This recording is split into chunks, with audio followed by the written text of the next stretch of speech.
How are you? Hello, how you doing, Senator? Good. How's home? Beautiful sunny day, New Mexico. I think, Unusually, it's actually yeah. nice here right now. Oh, that's great. Well, it was nice and cloudy and cold a couple of days ago. So I'm hoping we have a stretch of sunshine here. So here we are. I'm not sure. I hear there's a big winter storm coming that could end up getting boxed in over New Mexico, Colorado, Wyoming, somewhere in the Rockies, and Oh just park no, and park for a while. not again. So I'll take it. Any amount of snow we can put in the mountains now makes life easier a few months from now. Amen to that. Yeah. So okay. Well, Well, I'm here to help you out to do state historian work. So what do we want to talk about? Well, I wanted to sort of pick your brain about the process that New Mexico went through to become a state. As I've learned more about that debate, I have to admit I learned a lot, and I've also maybe learned that things haven't changed as much as we like to think they've changed sometimes, especially around the debate around language, for example. So I just thought we'd have a conversation about some of the parallels and differences between what New Mexico went through over 100 years ago now, and what potentially Puerto Rico might go through in the coming decades. Oh, okay. Well, that sounds like a good topic. And there are really powerful parallels between New Mexico and Puerto Rico. I mean, this wasn't our first rodeo. We had been part of a world empire when Spain was ruling what's now Mexico and the southwestern United States. And we were a provincia and a reino. Reino sounds very noble, like castles and kings, but it was just a political term of the day that meant a territory. And we were ruled from Mexico City. Governors were appointed. We didn't vote for governors. They were appointed from Mexico City. And then we got our independence from Spain in 1821 and then became a territory of Mexico. And we had a similar situation. Mexico wanted to be like the United States and post-revolution France, but Mexico was building her new nation on ancient medieval institutions like absolute monarchy and the Roman Catholic Church. So we were in a similar situation in that we had governors appointed again from Mexico City. And in between, local guys would be governor with names like Bartolome Baca or Chavez and Manuel Armijo, who is 3 times a governor. This is where we get our politicos, our New Mexico politicians. This is where it really starts to take shape here in New Mexico. So you have that ebb and flow, that back and forth. But we had no real taste of democracy yet. So when there's a war between the United States and Mexico in 1846, the result is that we become part of the United States. Texas was also part of Mexico and had declared independence in 1836. And one of the weird things about that is Texas claimed New Mexico all the way to the Rio Grande. And it gets my blood boiling when I see those old maps. It's totally wrong, okay? That never happened. But it's part of the story of how we become a territory. The United States annexed New Mexico, and that was Arizona at the same time. Arizona used to be part of New Mexico and California, and of course then annexed Texas in 1845. That leads to war. But I want to make a quick point about language. Spanish has been spoken in New Mexico since 1598. It was spoken in Florida starting in 1565. Spanish is a language of North America. It's the first European language spoken in what is today the United States. So I just want to make that point that it's not a new or foreign language in the United States. It's been here for centuries. And yet it was a big part of the debate. And I don't want to, force you to skip forward all the way to the early 1900s from, what happened in 1848. But the differences between Arizona and New Mexico, and the issue of the Spanish language was really a giant part of the debate, as it is today with Puerto Rico, despite the fact that for over 100 years now, Puerto Rican Americans are American citizens. Well, look, under Mexico, Mexico at least ideally wanted public education in all of her states and territories. We were a territory. Right. People like Padre Martinez of Taos, he brought the first printing press here. He started a seminary for New Mexico for public education. The first newspapers published in New Mexico were in Spanish. But you're right, by 1848, after the war, the Treaty of Guadalupe Hidalgo makes us a part of the United States. But the question is, what do you do with us? Well, the Compromise of 1850 had a lot of politics involved. And the result was that California was brought in as a free state, Texas was a slave state, and the New Mexico territory, which is what we were relegated to because of that compromise, we were given the choice and we were a free territory. Politics initially that were involved in our becoming a territory because of that power struggle going on between the North and the South, Republicans and Democrats, and jockeying for position. And there was a civil war on the horizon. But that is how we became a territory. And by 1850, we had enough people to be a state, but we had mainly Mexican people and Puebloan, New Mexican native peoples, and Apache and Navajo. And the people back east, they looked at us as foreign, as inferior, as mixed blood Catholics and savages who were unworthy of statehood. And this would be something that would stick with us. As you mentioned earlier, also the language issue, the fact that there was a lot of Spanish being spoken here between 1850 and getting into the 1890s. White Americans were a real minority here. They were coming on the Santa Fe Trail starting in 1821, and they had names like Bent and Carson, and all these different folks are showing up. But that's another difference you see between Texas, where there were a lot of Americans from the East and California as well, whereas New Mexico was essentially a Mexican population. And the documents and the newspapers are full of comments about how the people here speak the Mexican language, they're Mexican. And the leaders at the time, there was a general who came here in the 1860s, and he did not like it here. And he said, I don't know why any sane man would come to New Mexico. They need to get rid of their adobe buildings. They need to learn English. They need to get rid of their goats and their sheep. And he even said, half jokingly, we need to declare war on Mexico again and make Mexico take New Mexico back. Wow. So these are the attitudes that New Mexicans were dealing with. So you have that for about 30 years. And the U.S. government, I'd have to say, was a little bit negligent of New Mexico. Sure. There were no real attempts to establish public education here. Most of it was being done by the Catholic Church. You had nuns, the Sisters of Loreto, the Carmelitas, the Carmelites. Bishop LeMay had brought in nuns to educate and, in his view, re-Christianize the New Mexicans.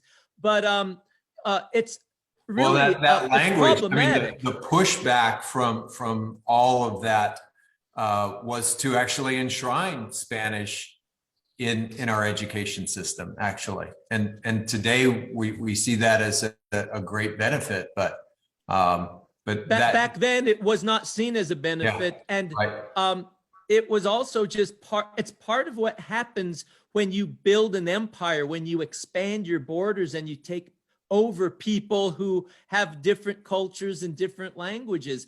It's a different experience than immigrating to a country, where you immigrate and you say, I'm going to go to that place and learn their language and learn their culture and assimilate and become part of them. The Pueblo people knew all too well what it was like to have outsiders come in and force their Right. economic systems like the encomienda, which was a form of servitude, and Catholicism, trying to eradicate their religion and get rid of their culture. Well, they stood tough, and so much so that they had the first revolution in what's today the United States, Right. the Pueblo Revolt of 1680, which was a fight for survival, cultural survival, if anything.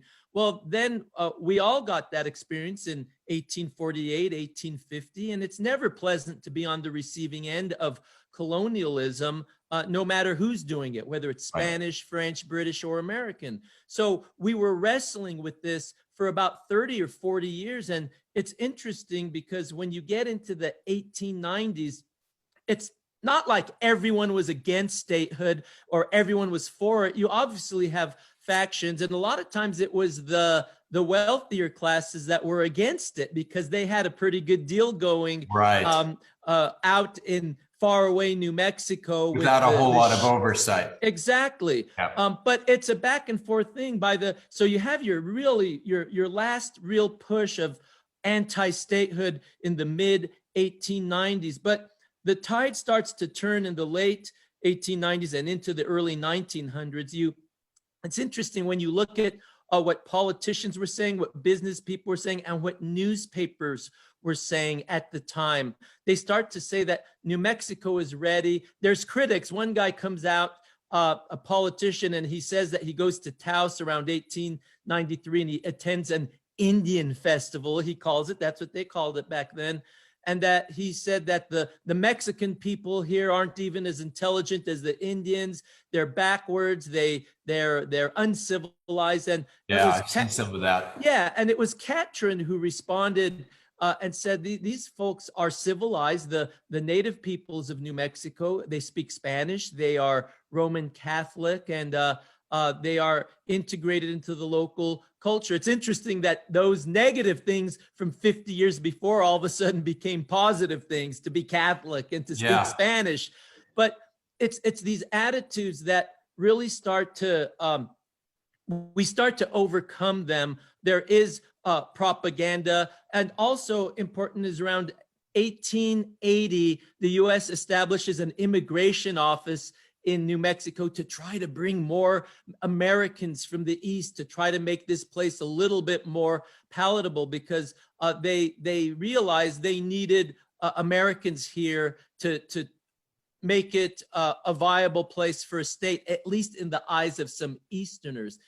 And there was an assumption that New Mexico would be perhaps in perpetuity a Republican leaning political state, right? So you had people like Matthew Quay from Pennsylvania, or even Teddy Roosevelt, supporting the cause of statehood.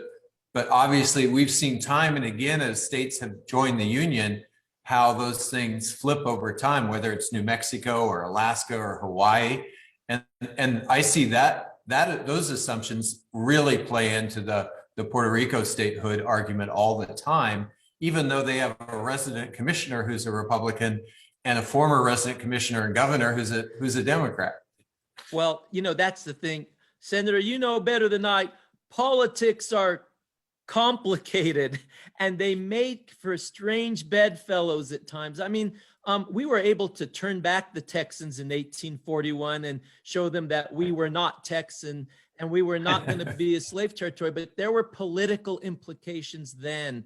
And there were political implications in the early 1900s that come into play. And you see the comments that the tide starts to turn, where in the 1850s, 1860s, it was the fault of the New Mexicans that we weren't worthy of statehood. We were too Mexican, we were too Catholic, we spoke Spanish, or they would call it the Mexican language. There were uncivilized native peoples. Well, by the 1900s, there's arguments that blame the federal government, that say, why weren't we sending public educators to New Mexico in the 1850s, in the 1860s? These folks want to be a state. They want statehood. It's the federal government's fault for not helping them and show themselves to be intelligent, to be hardworking, to be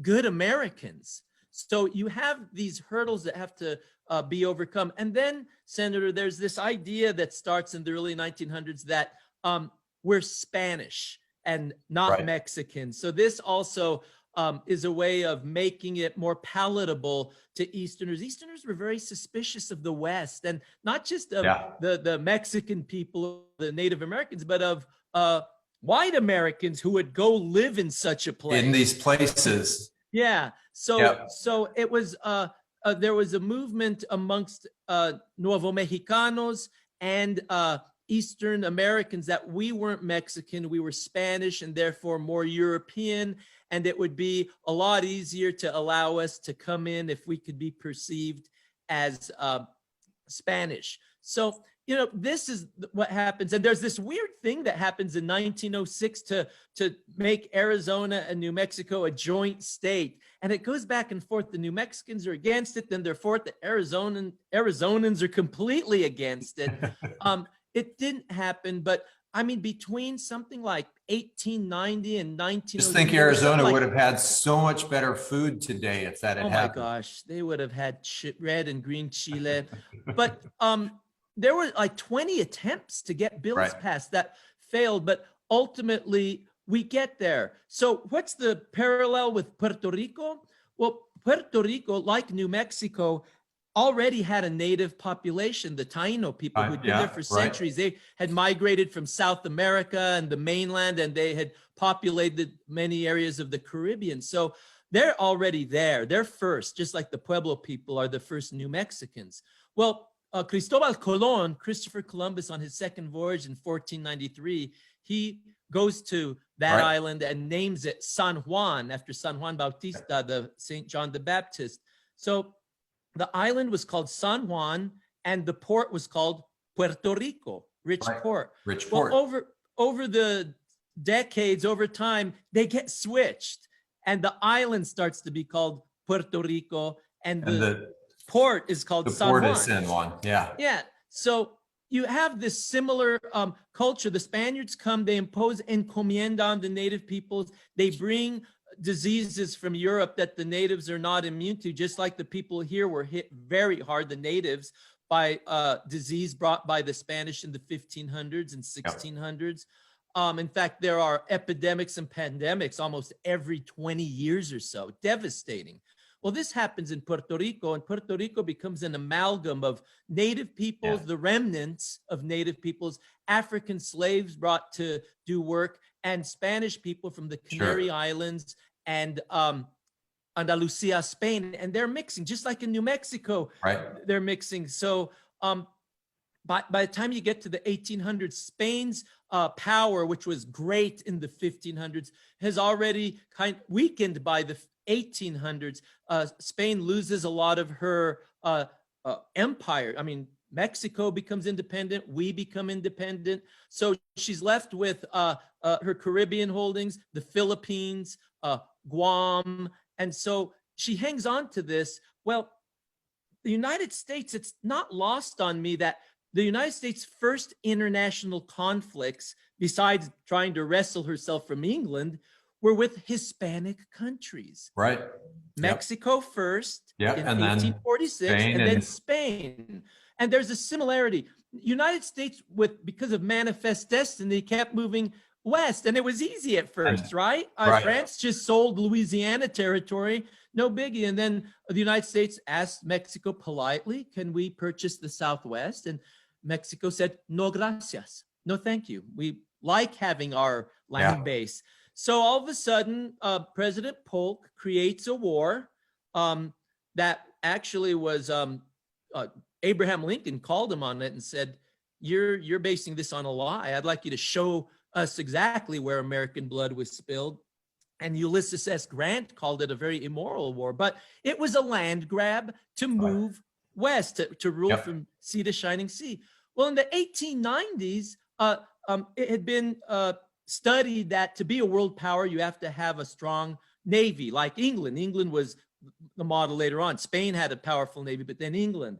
So in around 1890, it was decided that it would be in the US's best interest to have some holdings in the Caribbean. So the US approached Spain to sell Cuba and Puerto Rico.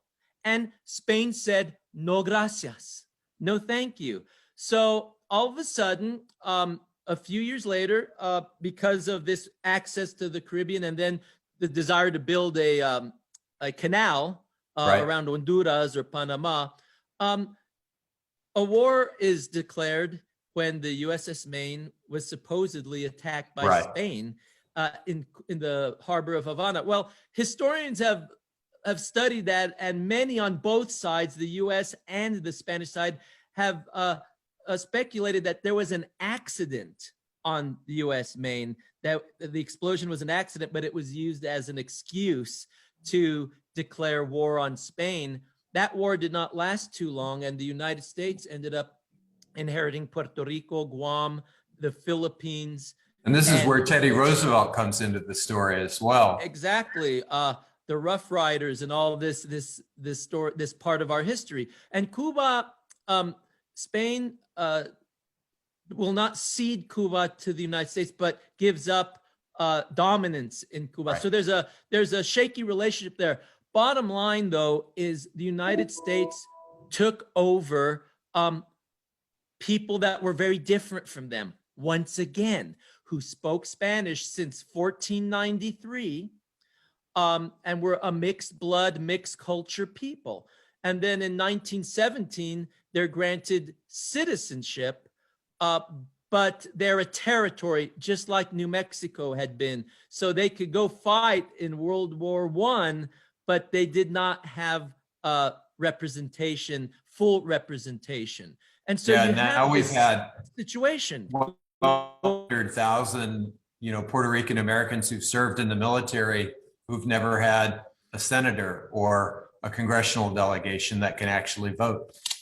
Well, look, I mean, they've made major contributions to our country, just like the New Mexicans. I mean, it's New Mexico that made it possible to have trade with California, and for the United States to have a land base that reached to the Pacific Ocean.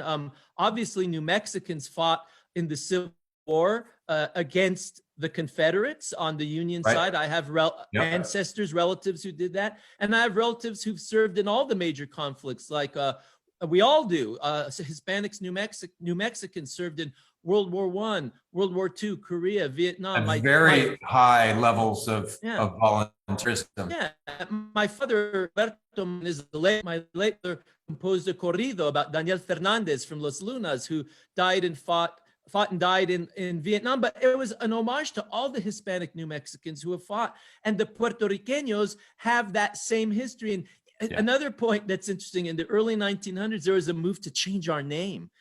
I think they just thought it's too Mexican. New Mexico, they wanted to change it to Montezuma, as if that was less Mexican. I find that kind of humorous. Some irony there. Yeah, and then the United States changed Puerto Rico's name to Puerto Rico. Puerto Rico for a while, but that didn't stick either, thankfully. I much prefer Puerto Rico, but you see these parallels, you see these attempts at statehood. And I find that this tradition we have of conquering, it's hard for me to talk about because I was conquered. It was my ancestors that were conquered. We were Mexicans and we were taken over. But it's the same thing, it's a strange thing to me to see our country take over Mexico, half of Mexico, and then take over Puerto Rico, and then have some sectors of our nation get upset when there's Spanish being spoken in the United States. Well, the United States became a very Mexican country in 1848, and then a very Caribbean nation in 1898. From 1848 to 1898, that 50-year span, we were already speaking Spanish in this country. And then we've added to that with defeating Spain in 1898. So you look at 1598 to 1898, we were colonized. New Mexico was colonized by Spain in 1598. And 300 years later, here we are We're part of the United States, which has always been a polyglot nation. It's Right. never been English only. The Yeah. 13 colonies had English speakers, French speakers, French. German speakers, Native American speakers, Africans from the Caribbean probably speaking some Spanish and some French. It's always had different languages. And then Louisiana came into play with French being spoken. And then, of course, Florida and the Southwest, Texas, New Mexico, Arizona, and California. Spanish has been spoken here for centuries. This is not new to our country. This is not foreign. This is American. This is the United States. I think one of the nice things about the story of New Mexico's struggle to become a state is just how effectively New Mexicans have hung on to all of that complicated culture as an example, because I know there are some in Puerto Rico that are concerned about becoming Americanized, and what that means, lots of different things to different people. But when you look at New Mexico, you realize you really can hang on to your culture, your identity, your language, and still have representation. Well, look, that's history, right? When you are taken over by another group of people, it changes you, but you also change them. But you just said the worries that some Puerto Ricanos have. I understand. Guess what? The Pueblo people had to deal with that when the Spanish came and took over. And then the Nuevo Mexicanos had to deal with that when the Americans took over, and the Pueblo people. But guess what? The Pueblo people are still here. They are vibrant as ever. They have their languages. They have their cultural traditions. Sure, they've been impacted by Spanish and Mexican and American rule, but they're still here. And the same thing with the Nuevo Mexicanos. We're still here. We have our roots in Mexico, our roots in Spain, but we also have our Native American roots and African roots too. African history in New Mexico started in 1539 with Esteban. He was from North Africa. He was the first official representative of Spain to the natives of New Mexico at Zuni. And so it's been international since 1539. And I think it only enriches us. We're not going to stay in the past. I like to point out to my colleagues from New England some of that history and the breadth and length of that history when you compare it to the colonial history that they know so well in the Northeast. Well, my American cousins back here love going to DC, and I love going to Georgetown and old parts of New York City. I love seeing the colonial homes. It's beautiful. It's a beautiful history. But expanding our horizons and embracing New Mexico history, that just enriches the United States. Esteban's story in 1539 isn't just New Mexico history. It's United States of America history. And Puerto Rico history with Columbus there, Cristobal Colon in 1493, that just expands American history. It doesn't take away from it. It adds to it. And I think we need to just rethink how we look at ourselves and our history. I'm the state historian of New Mexico, and I'm very blessed. We have an amazing history here, but I want people to not look at our history as just old things that happened 500 years ago. They're happening to us now. Puerto Rico has a chance, and so does the United States has a chance now to make history. We're making history with this pandemic. We're making history with how we look at ourselves and each other, how we look at monuments and statues in our country and in our state, and ask ourselves, what does this tell us? And what does this tell my fellow citizens? I'm not just in this by myself, and I'm not a person who lives in 1598 or 1693. You don't want that. You're a museum piece if you do that. You want to be a living, vibrant person. And a lot has happened in New Mexico since 1598, and a lot has happened in our country since 1776. Rob, I hate to cut this off because it's so much fun and I'm learning a lot as well.